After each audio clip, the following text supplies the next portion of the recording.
हाँ जी।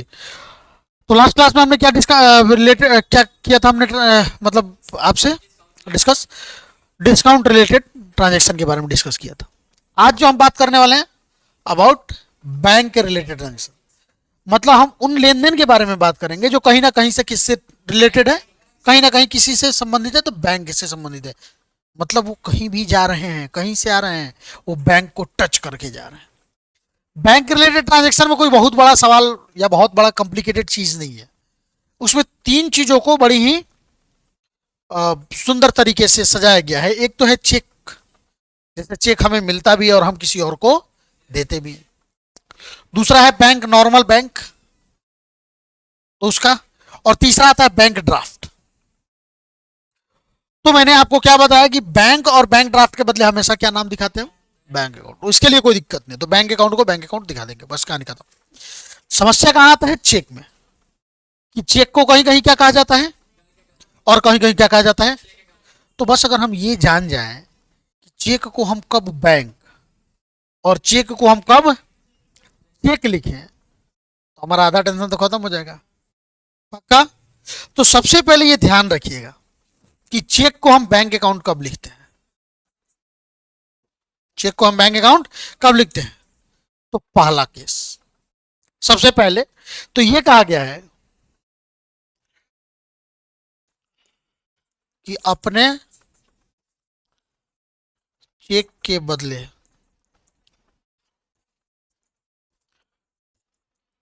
हमेशा bank account का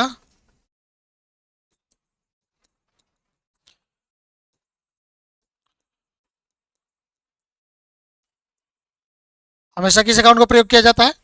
मतलब यदि हमने अपना चेक किसी को दिया, किसी को भी, तो हम उसके बदले हम क्या लिखेंगे, बैंक अकाउंट, हमेशा बैंक अकाउंट।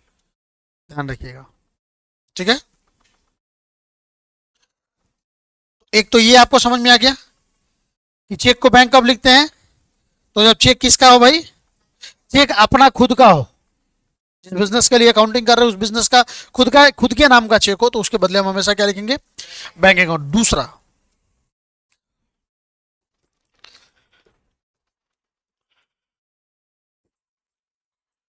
दूसरे व्यक्ति से प्राप्त चेक को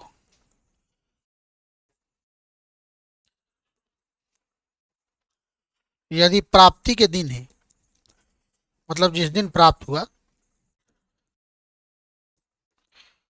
बैंक में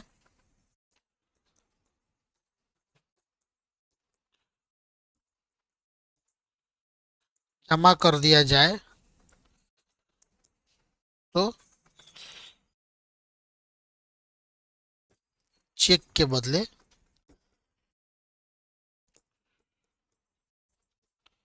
बैंक अकाउंट का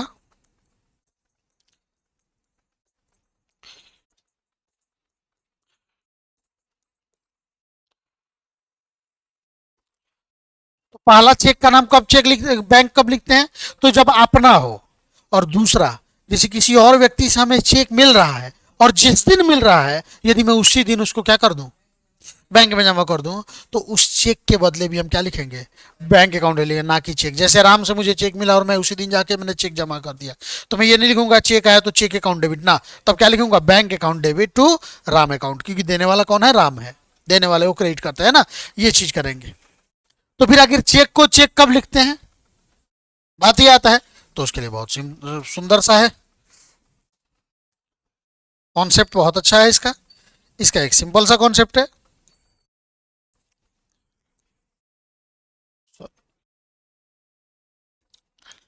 यदि किसी अन्य व्यक्ति से प्राप्त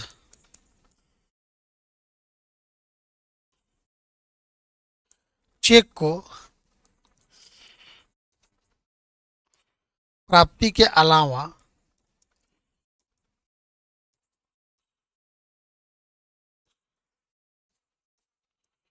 किसी अन्य दिन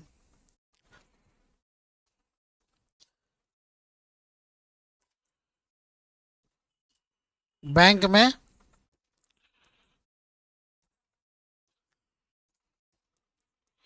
जमा किया जाए तो उस समय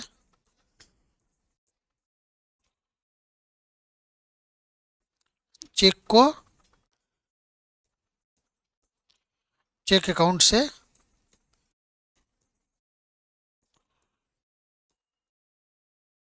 लिखते हैं। है समझ में? तो जैसे किसी अन्य व्यक्ति से चेक मिला, हम आज मिला, हमने कल जा कर दिया, परसों दिया, चौथा रोज दिया, या कभी भी दिया, तो उस समय हम चेक को क्या लिखेंगे? तो जैसे राम ने मुझे आज चेक दिया और आज मैं बैंक में जमा ना करूं, तो क्या लिखूंगा? Cheque account debit to Ram account. लेकिन अगर राम ने आज चेक दिया और आज ही मैंने जाकर बैंक में जमा कर दिया, उसको क्या लिखूंगा? Bank account debit to Ram account. आया समझ में? अब एक चीज और ध्यान रखिएगा,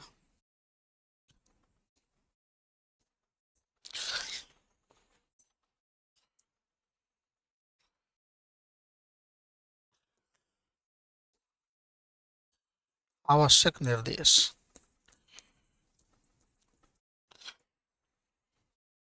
एक बहुत ही आवश्यक निर्देश दे रहा हूं, उसको ध्यान रखिएगा।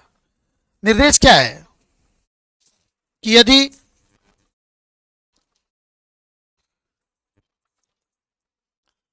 यदि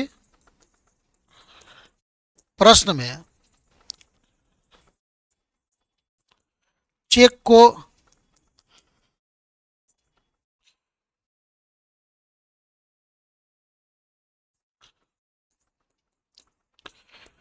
बैंक में जमा करने का डेट ना दिया जाए,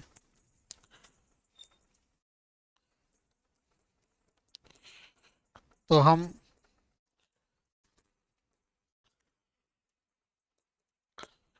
यह मान लेंगे कि चेक को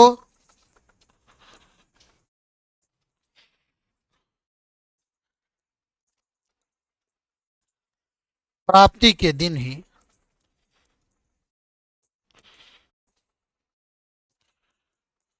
बैंक में जमा कर दिया गया है, अतः वहां भी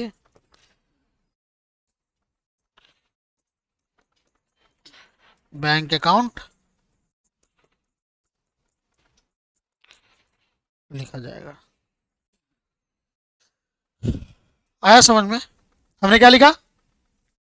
यदि प्रश्न में चेक को बैंक में जमा करने का डेट ना दिया जाए, मानिए अगर क्वेश्चन में ये कहा जाए कि भाई राम से हमें एक चेक मिला और हमने उस चेक को आज जमा किया, चाहे कल जमा किया, चाहे परसों जमा किया, तो आज जमा किया तो चेक के बदले बैंक लिखेंगे, आज के अलावा किसी और दिन जमा किया तो चेक के बदले चेक लिखेंगे। लेकिन यदि क्वेश्चन में दिया ही नहीं हो, क्वेश्चन में यदि दिया ही नहीं है कि चेक जो राम से मिला उसको कब जमा किए, तो हम क्या समझेंगे? तो हम यही समझेंगे कि चेक को प्राप्ति के दिन ही बैंक में जमा कर दिया गया। अब जिस दिन प्राप्त हुआ उसी दिन बैंक में जमा कर दिया, तो चेक के बदले क्या लिखते हैं? बैंक अकाउंट लिखते हैं। यही है हमारा बैंक रिलेटेड ट्रांजेक्शन, बस। इससे ज्यादा बैंक में बहुत कुछ खास नहीं होने वाला। बैंक से क्या हो सकता है, अगर मैं आपसे कुछ एग्जांपल्स से रिलेटेड अगर बात करूं कि बैंक से क्या क्या ट्रांजेक्शन हो सकते हैं, तो एक बार एग्जांपल के तौर पे, एग्जांपल ऑफ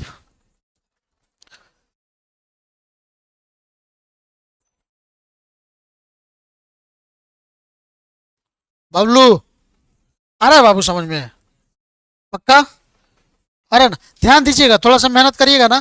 देखिए जिंदगी में कोई भी इंटेलिजेंट और कोई भी बहुत ज्यादा भोदू पैदा लेके नहीं आता है, हमेशा ध्यान रखिएगा। सबको ऊपर वाले समान लगभग लगभग बनाकर भेजते हैं। जिसने जिस लेवल का मेहनत करता है ना, जो जिस लेवल का मेहनत करता है वो उतना आगे जाता है। मान के चलिए आपको, हाँ कभी कभी फर्क पड़ता है, लेकिन मेहनत सबसे बड़ा चीज है। क्योंकि मान के चलिए एक बहुत ही सिंपल सा चीज आपको मैं बता रहा हूँ। चीज क्या है कि आपको भी एक टांगी दे दिया जाए, टंगली, कुल्हाड़ी, और इनको भी एक कुल्हाड़ी दे दिया जाए। उनको दिया गया कुल्हाड़ी बहुत हमने तेज दिया है, और आपको दिया गया कुल्हाड़ी हमने क्या कर दिया है? समझिए कि जिसमें धार ना हो, आपका धारदार है और आप में धार नहीं है। दिमाग भी वैसा है।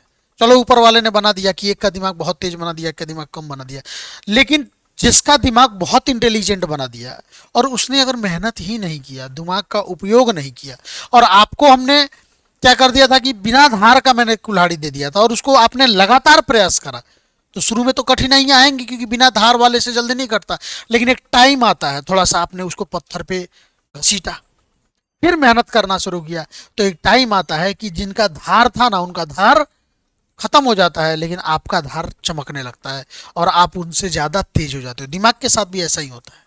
कभी आप ये मान लीजिएगा नहीं सर हम तो बहुत कमजोर हैं, तो कमजोर तो हैं भाई, ठीक है, तो एक बार मेहनत करके देखते हैं, शायद मैं इंटेलिजेंट हो जाऊं। तो कभी भी चीजों को समझाया जाए तो कभी ये मत सोचिए कि नहीं सर हमसे नहीं हो पाएगा, सब कुछ हो पाएगा। हाँ, थोड़ा सा आपको लगता है कि नहीं आप बाकियों से कमजोर है, तो भाई थोड़ा ज्यादा मेहनत करिए, थोड़ा ज्यादा मेहनत करिए, ऑटोमेटिक सब कुछ आसान हो जाएगा। ठीक है ना? तो ये जो मैंने आपको समझाया समझ में आया? अब चलिए नेक्स्ट। अब ट्रांजेक्शन, अब जैसे क्या हो सकता है, तो सबसे पहला मैं एक एग्जांपल लेके चलता हूं। अब जैसे मान के चलिए अमाउंट डिपॉजिटेड इन, मतलब हमने बैंक में जमा किया, तो बैंक में क्या जमा करेंगे भाई, कैसी जमा करेंगे ना, तो पाने वाला कौन है? बैंक। पाने वाला क्या है? तो पाने वाले को हम क्या करते हैं? डेबिट करते हैं, तो बैंक अकाउंट। तो क्या हो जाएगा? हो जाएगा। और बीइंग अपना जो भी अपना लिखना है, being cash deposited into bank. अच्छा, दूसरा एक और एंट्री हम अगर आपको मैं बोलूं, इंटरेस्ट रिसीव्ड इन, अच्छा इंटरेस्ट रिसीव्ड इन बैंक, अब इससे क्या होगा, बैंक पाएगा या देगा?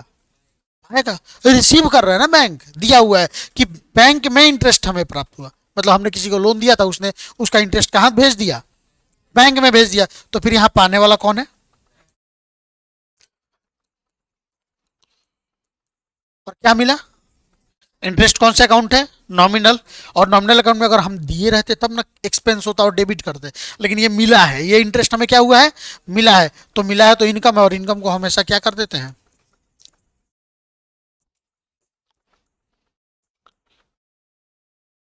बताइए, कोई समस्या किसी को? नहीं ना? Number third,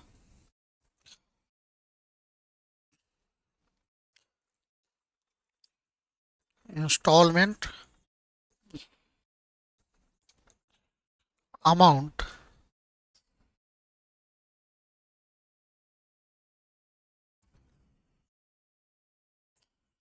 deducted from. अब देखिएगा धीरे धीरे आप इसमें कुछ नए नए शब्द आएंगे, उन शब्द को धीरे धीरे जानते जानते जानते जानते आप बहुत इंटेलिजेंट हो जाइएगा। जैसे इंस्टॉलमेंट का नाम सुना होगा, आपने बाइक लिया था, आपने अपने बैंक का अकाउंट नंबर दे दिया कि हर महीना इसमें से पैसा कट जाएगा, तो क्या हो गया हमारा? Instalment amount. तो मान के चलिए जो भी इंस्टॉलमेंट अमाउंट था, डिडक्टेड मतलब होता है कम हो जाना, मतलब काट लेना। डिडक्टेड मतलब काट लेना, मतलब जो इंस्टॉलमेंट का अमाउंट था आपके बैंक से क्या कर दिया गया? काट लिया गया। तो जैसे काटा गया तो कौन सा अमाउंट है? इंस्टॉलमेंट है ना? तो इंस्टॉलमेंट पाने वाला कौन है भाई? तो वही नहीं, पाने वाला अब तो बैंक देगा ना इंस्टॉलमेंट अमाउंट। आपके बैंक अकाउंट में पैसे थे, उसमें से फ्रॉम बैंक, फ्रॉम मतलब से, यानी कि आपके बैंक से उतने रुपए काट लिए गए, तो आपका बैंक क्या होगा? देने वाला हो गया। तो देने वाले को क्या करते हैं हम? क्रेडिट करते हैं। लेकिन पाने वाला कौन है? तो हमारे पास से क्या, इंस्टॉलमेंट कंपनी है कि नहीं? हाँ, तो इंस्टॉलमेंट अमाउंट कर दे रहे हैं।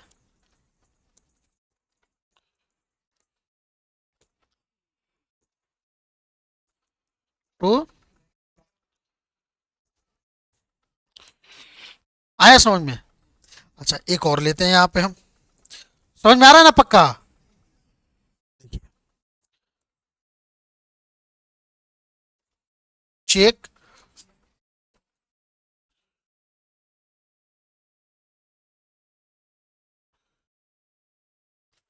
मतलब हमें क्या मिला? चेक मिला। किससे मिला? फ्रॉम का मतलब होता है से, फ्रॉम का मतलब क्या होता है? से, मतलब हमें राम से चेक मिला। अब जैसे हमें राम से चेक मिला, क्या एक बात बताइए, अगर क्वेश्चन में आगे भी दे सकता है, अगर क्वेश्चन में ये दे दे आगे चल के कि राम से जो चेक मिला था उसको हमने अगले दिन बैंक में जमा किया, तब हम चेक को क्या लिखेंगे, चेक लिखेंगे। लेकिन अगर कुछ ना दे इसके बाद, तो हम क्या समझेंगे कि भाई आज ही के दिन राम से चेक मिला और आज ही हमने उसको बैंक में जमा कर दिया, बताया था ना। तो इसीलिए अगर चेक सेम डे मिले और उसी दिन जमा कर दिया जाए तो हम क्या लिखते हैं, हमें क्या मिला, bank account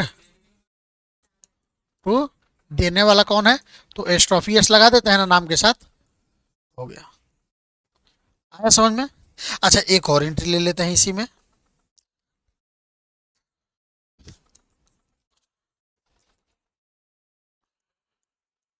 paid by,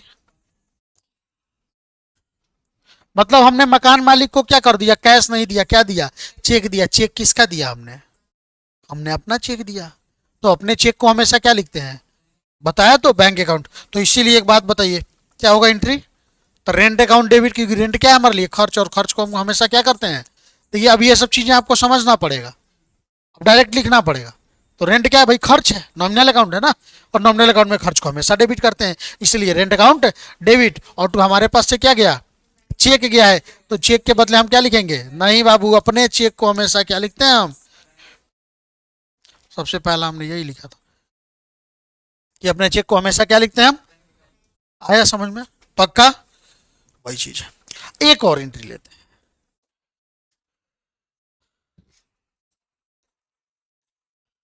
check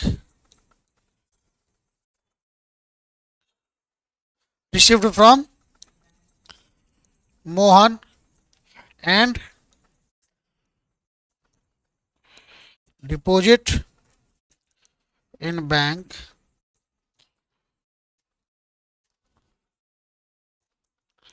after 1 day. मतलब यहाँ पे दो केस है। पहला केस क्या कहता है कि हमें चेक आज, और हमने कल जाकर बैंक चेक को क्या कर दिया। अब एक बात बताइए, जब चेक आज मिला तो क्या आज हमने जमा किया, तो आज चेक के बदले क्या लिखेंगे, चेक। तो देखिए यहाँ पे हम छोटे छोटे करके हम आपको दोनों लिख दे रहे हैं। तो यहाँ पे क्या हो जाएगा जरा बताइए, तो यहाँ पे जब हम रिसीव किए,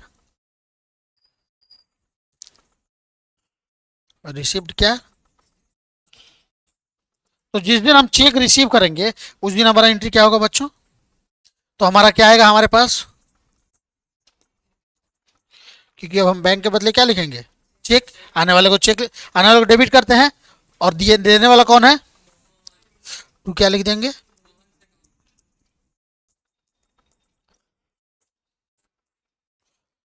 हो गया। अब मोहन दे दिया चेक, अब अगला एंट्री क्या होगा जरा बताइए। अब हम इस चेक को क्या करेंगे, अगले दिन फिर भाई किया जाएगा ना। तो पाने वाला कौन होगा इस चेक को, बैंक। तो इसीलिए इसका एंट्री जानते हैं क्या होगा,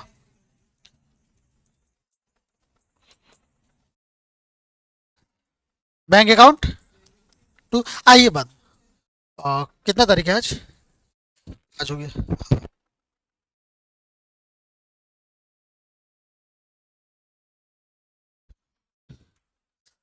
ठीक है ना। तो बैंक अकाउंट टू क्या होगा हमारे पास से क्या जाएगा अब फिर मोहन का नाम थोड़ा लिखेंगे, मोहन क्या 2 बार दे रहा है क्या, मोहन तो एक बार दिया हमने उसको लिखा, अब हमारे पास से क्या जाएगा, चेक जाएगा ना, तो वही हो जाएगा हमारा, क्या हो जाएगा। आया समझ में। तो इसी प्रकार से हमारा क्या होता है, बैंक से रिलेटेड ट्रांजेक्शन्स का हम क्या करते हैं, अकाउंटिंग करते हैं इसी के जैसे। तो कभी अगर बैंक रिलेटेड ट्रांजेक्शन आए तो आप बना लीजिएगा। तो हमने आपको क्या क्या बता दिया, simple entry, compound entry, discount related transactions, और बैंक रिलेटेड ट्रांजेक्शन्स, इन चारों को हमने क्या कर दिया, आपका कंप्लीट कर दिया। इसके बाद जो हमारा नेक्स्ट वीडियो आएगा नेक्स्ट क्लास में, वो मैं किसके बारे में आप लोगों से बात करूंगा जरा बताइए। तो बात होगा हमारा स्पेशल ट्रांजेक्शन्स, क्या हो जाएगा भाई हमारा। तो ये होगा हमारा नेक्स्ट क्लास का नेक्स्ट वीडियो। तो मिलते हैं नेक्स्ट क्लास में, ठीक है, ओके।